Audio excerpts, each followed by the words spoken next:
Boa tarde, bem-vindo. Obrigada. Obrigado, boa tarde a todos.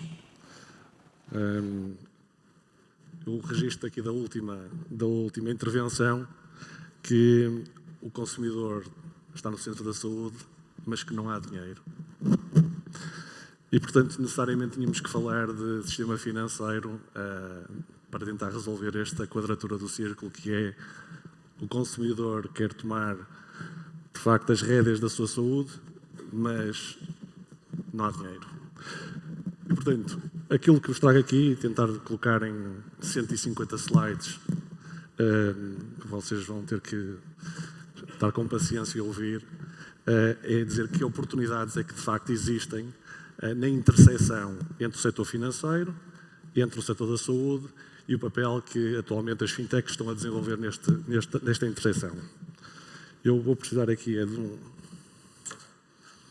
Imagino que seja isto.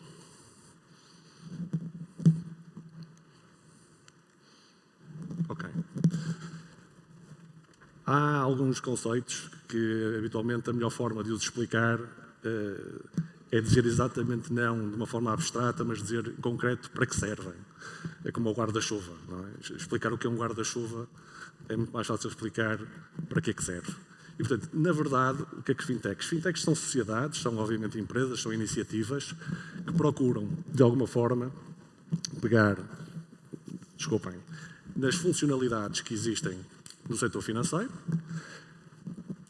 e, com tecnologia, embebê-las, integrá-las naquilo que é os interfaces com que cada um de nós, no dia-a-dia, em diferentes experiências, consome necessidades de diria de primeira ordem. Nós, habitualmente, quando compramos uma casa, temos que ir a um banco para conceder e obter crédito previamente. Nós, quando queremos comprar um carro, habitualmente temos que ir a um banco e contratar um crédito previamente. Aquilo que se está a verificar é que o que faz mais sentido é que essas experiências de segunda ordem, as necessidades de segunda ordem sejam satisfeitas nos pontos, no contexto, no momento em que realmente elas surgem. E é neste sentido que as fintechs estão a beneficiar, hoje em dia, de uma desagregação que a própria regulação tem permitido, mas os próprios consumidores têm exigido, em que aquilo que é a cadeia de valor habitual dos serviços financeiros está a ser desintegrada. E cada bloco, como os blocos de um Lego, estão a ser passíveis, através da tecnologia, de serem reassemblados por forma a criarem outro tipo de experiências, outro tipo de valor. E, efetivamente, é isto que está a acontecer, e está a acontecer de uma forma muito significativa. Vamos ver especificamente, com alguns exemplos,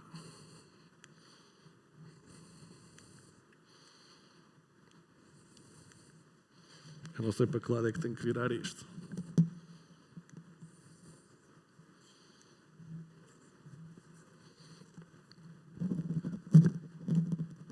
Vou precisar aqui de apoio para me poderem fazer rolar os...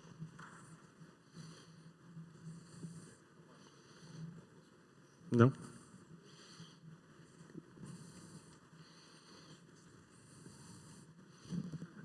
Qual é? Desculpa. Qual é para lançar o... Ok, obrigado. Peço-vos desculpa. Consoante os setores de atividade, eles estão numa fase bastante distinta em termos deste, chamemos, modelo de negócio de embeber serviços financeiros nas experiências do dia-a-dia. Quanto mais digital é a experiência, quanto mais digitalizada está a jornada do cliente, naturalmente mais fácil é permitir-lhes ter nos interfaces um conjunto de funcionalidades que, na verdade, lhes permitem assegurar que estes serviços financeiros são, de alguma forma, integrados de uma forma extraordinariamente simples. Reparem, todos nós conhecemos a Uber. A Uber, hoje em dia, a plataforma disponibiliza aos condutores seguros, crédito. Nasceu para resolver um problema, mas rapidamente começou a desenvolver o seu modelo de negócio e hoje ganha mais dinheiro, efetivamente, a disponibilizar crédito e seguros aos condutores do que nas viagens, nas comissões que recebe das viagens. Shopify toda a gente conhece no e-commerce. As funcionalidades que disponibiliza aos comerciantes são de tal forma vantajosas que a maior parte das lojas estão a ser construídas dentro da plataforma Shopify. Starbucks, para terem uma noção, 60% das receitas do Starbucks advêm do facto de terem 2 bilhões de dólares em cash, resultado das pessoas pré-pagarem em cartões pré-pagos o poderem vir a comprar cafés. O Starbucks hoje ganha mais dinheiro em serviços financeiros do que a vender café. E isto é uma realidade que está a entrar em todas as dimensões e também no setor da saúde. No setor da saúde, como estamos perante um setor mais regulado e com muitas idiosincrasias, país a país, as experiências têm mais dificuldade em ganharem a escala regional para se poder perceber e haver assim uma grande marca que toda a gente reconheça. Mas a realidade está efetivamente a avançar nesse sentido. Benefícios tangíveis, para sermos claros. Objetivamente, por exemplo, no setor da restauração, existe um software as a service, que é chamado Toast, que permite, integrando no sistema de caixa, mais uma vez, meios de pagamento, crédito, a entidade que começou a disponibilizar isto aos restaurantes conseguiu multiplicar por 5 o valor da receita média por utilizador. No âmbito de e-commerce, como já falei, neste caso temos um exemplo da Wind. A Wind passou a vender um conjunto de devices com crédito, por um lado, e com seguros. Conseguiu aumentar 20% o valor da encomenda média, conseguiu ter uma taxa de conversão aumentada em 50%. E depois existem aqueles que estão a tentar fazer um approach ao mercado a partir de criarem super apps.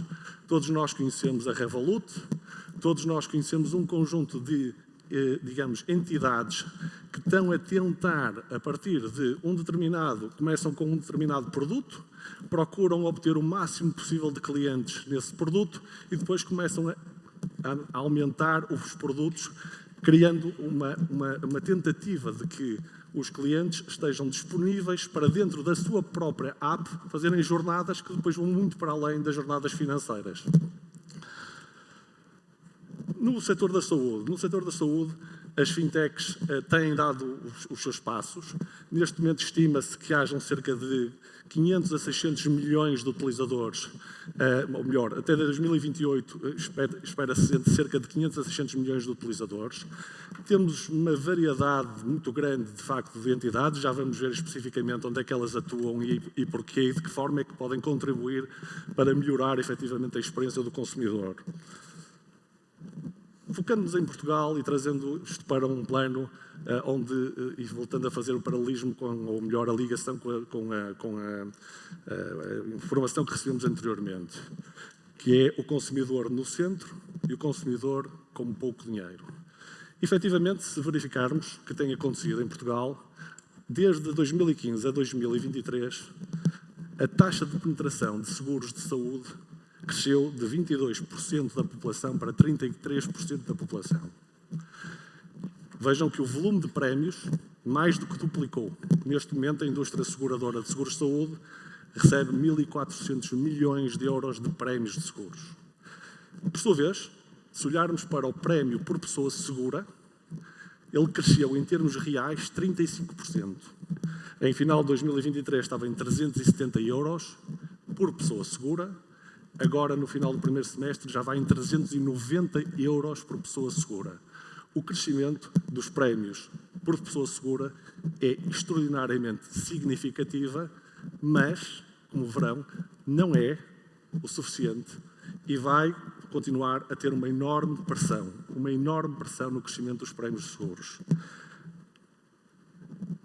Por outro lado, se olharmos para as despesas de saúde que são suportadas pelas famílias e analisarmos a sua evolução em termos per capita, entre 2015 e 2023, passamos em preços constantes, portanto, crescimento real de preços constantes de 2023, cresceu 35%. Atualmente, em termos per capita, cada um de nós desembolsa diretamente 749 euros por ano em despesas de saúde.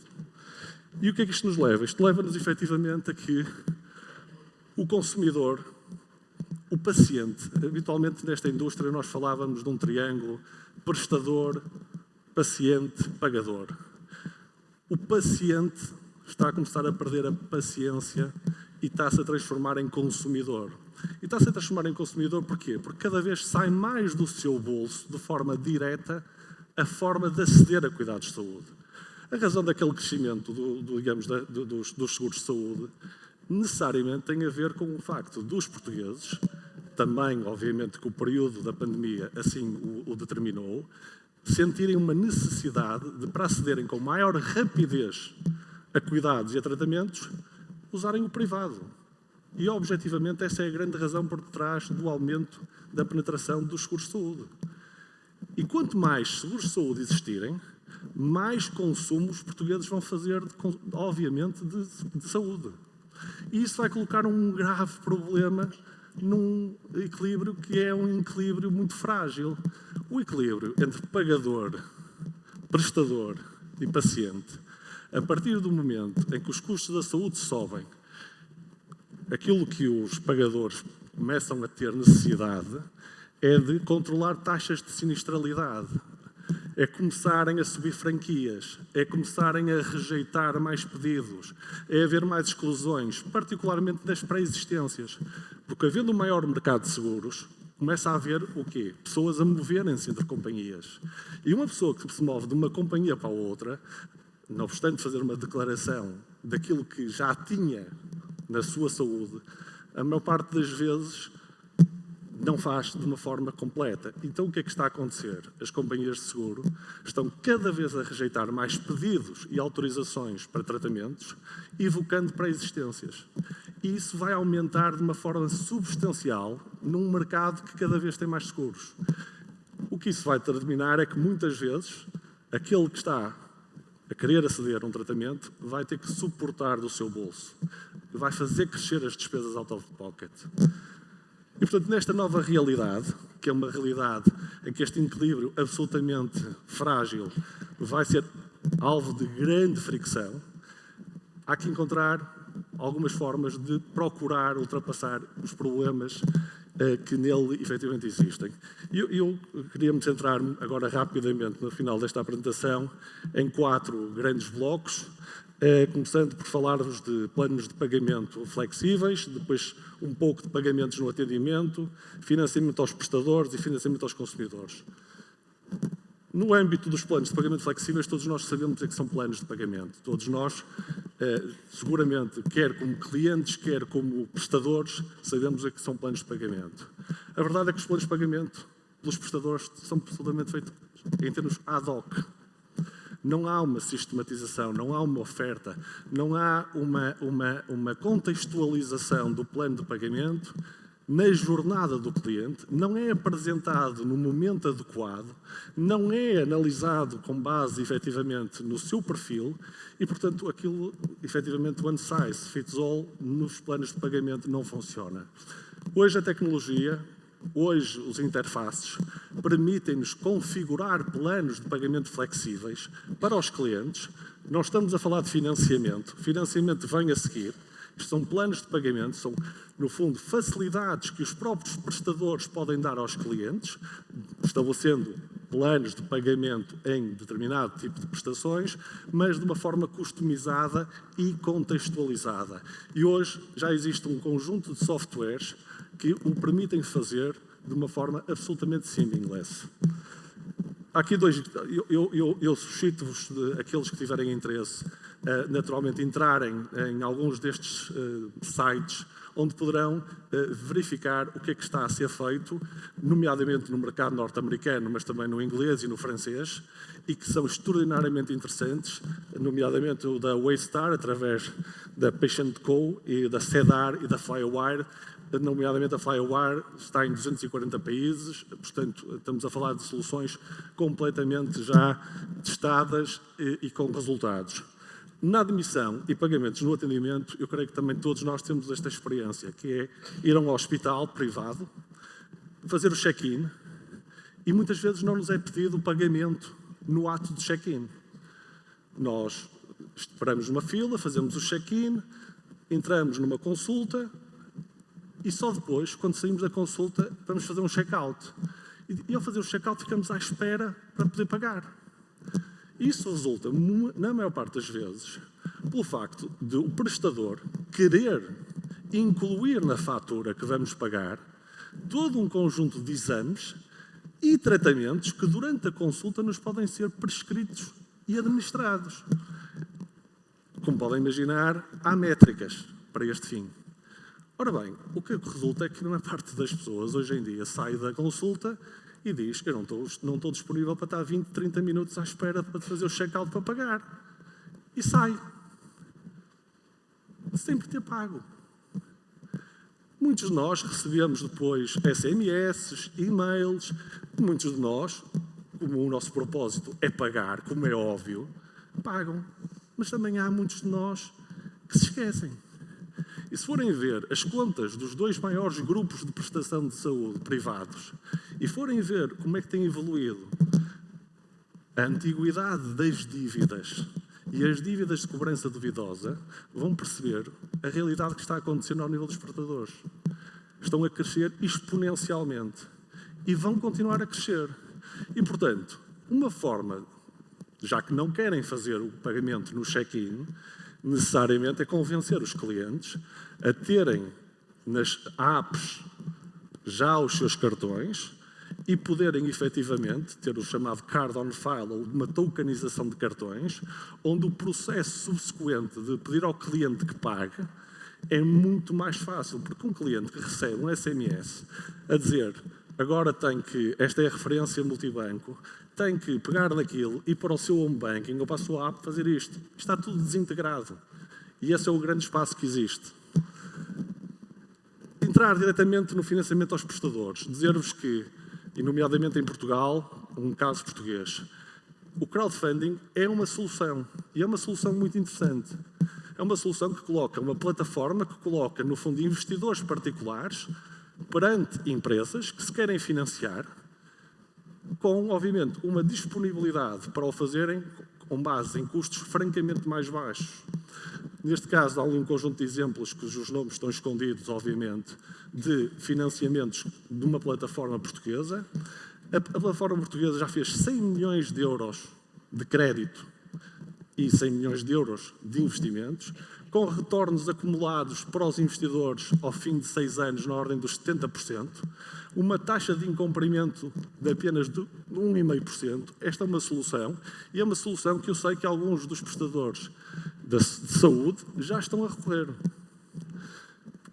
Passando para um outro modelo, um modelo de cash advance, particularmente interessante para necessidades de curto prazo, em que o que acontece é um prestador, uma fintech, com base efetivamente nas vendas que um determinado prestador faz e que obtém cobra através de terminais de pagamento automáticos, faz uma estimativa de qual é o valor desejado e desejável para poder financiar de curto prazo e depois o que faz é, todos os dias, deduz no valor dos terminais de pagamento uma determinada percentagem para ir fazendo a amortização do crédito.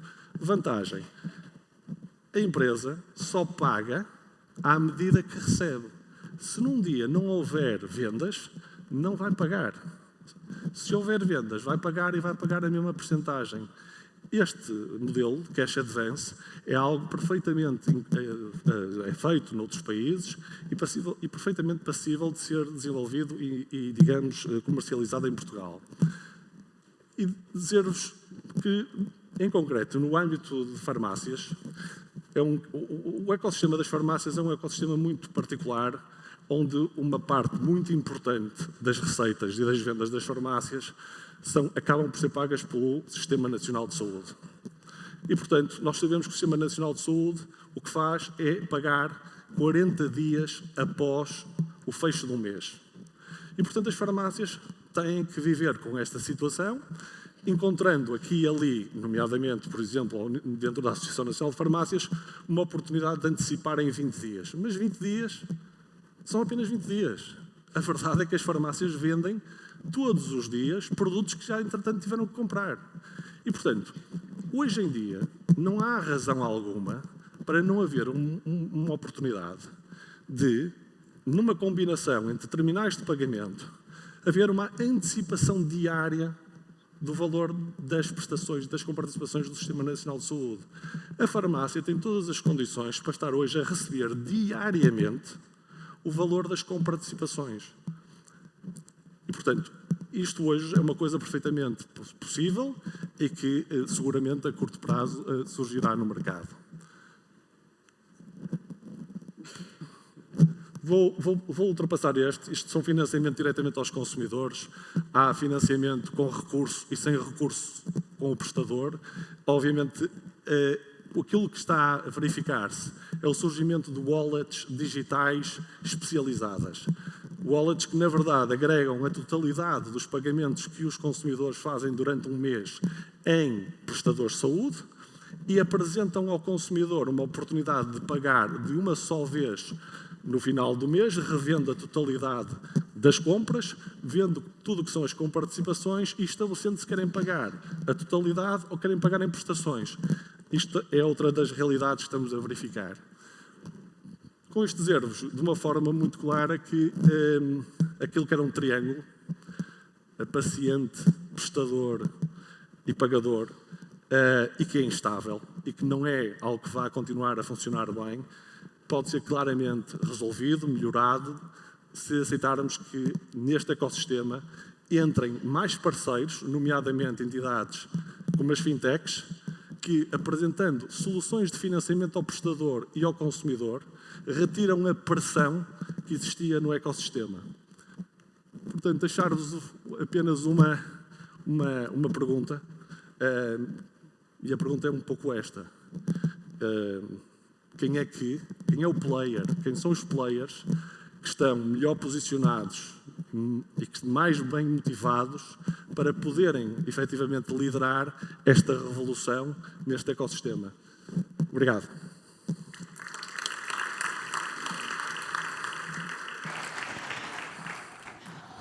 Obrigada a nós. Foram aqui apresentadas formas, umas mais criativas do que outras e umas já mais testadas do que outras, de não dando dinheiro às pessoas, porque isso seria a melhor solução possível, não é? Mas não dando dinheiro às pessoas, permitir que as pessoas tenham acesso aos cuidados de saúde privados e que os prestadores não fiquem prejudicados com esse acesso. E temos aqui uma pergunta do público. Na sua experiência, quais são as maiores dificuldades que os prestadores de saúde enfrentam ao aceder a soluções financeiras inovadoras e como é que essas barreiras podem ser ultrapassadas? Eu diria que, em grande medida, está relacionado com a minha última pergunta e a que deixei no ar, que é quem é que está melhor posicionado? A dificuldade aqui é sempre reunir no mesmo espaço e com os mesmos incentivos pessoas que têm conhecimentos muito distintos.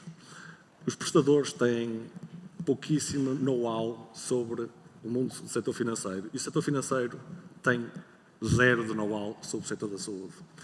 E é impossível, se não se colocarem a trabalhar em cooperação, e a cooperação não permite, na minha opinião, ser feita dentro das suas próprias estruturas.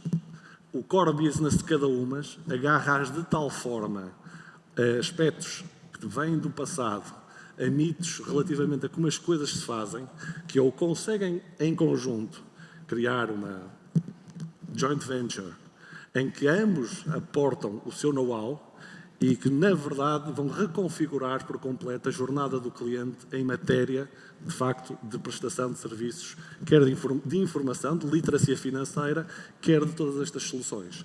Portanto, a forma que eu vejo dos prestadores ultrapassarem esta questão é team-up, cooperação com o setor financeiro e, em particular, com aquelas entidades que estão muito mais à frente do ponto de vista como são as fintechs. O setor financeiro tradicional, a banca comercial, não está lá. E é com essa recomendação ou sugestão que encerramos esta intervenção. Muito obrigada, Tiago muito obrigado. Sopas. Obrigado. Até uma próxima oportunidade. Obrigado.